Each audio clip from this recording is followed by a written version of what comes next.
بسم اللہ الرحمن الرحیم۔ السلام علیکم۔ دبئی ٹورسٹ وزٹ ویزے کے لیے انفارمیشن کچھ یہ ہے کہ جن لوگوں نے پہلے نہیں جانا وہ اب اس ویڈیو کو اینڈ تک دیکھیں، بہت سی انفارمیشن ملیں گی۔ جنہوں نے پہلے سنا ہوا ہے ان کے لیے تو ایک پرانی نیوز ہوگی، کیونکہ دبئی نے اعلان کیا ہے کہ جن کی اگر 50 سال سے عمر زیادہ ہے وہ سنگل بھی اپلائی کر سکتا ہے، اور اس کا 80% چانس ہے کہ اس کا ویزا لگ جائے گا۔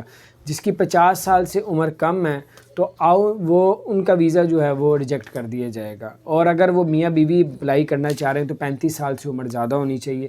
اگر 35 سال سے عمر کم ہے تو اپنے بچوں کے ساتھ اپلائی کریں، اور اگر آپ لوگ اکیلا اپلائی کرنا چاہ رہے ہیں تو نہ کریں، اور ویزا ریجیکٹ ہو جائے گا، پیسے بھی ریفنڈ نہیں ہوتے۔ نہیں تو اگر آپ فیملی کے ساتھ اپلائی کریں گے تو اس میں بھی چانس ہے، لیکن فیملیوں کے ساتھ بھی لوگ اپلائی کرتے ہیں تو 70-80% چانس ہوتا ہے ویزا لگنے کا، اور باقی 1-2% یا 15-20% چانس ہوتا ہے ریجیکٹ ہونے کا بھی ہوتا ہے۔ بہر اللہ تعالیٰ آپ لوگوں کو کامیاب کرے۔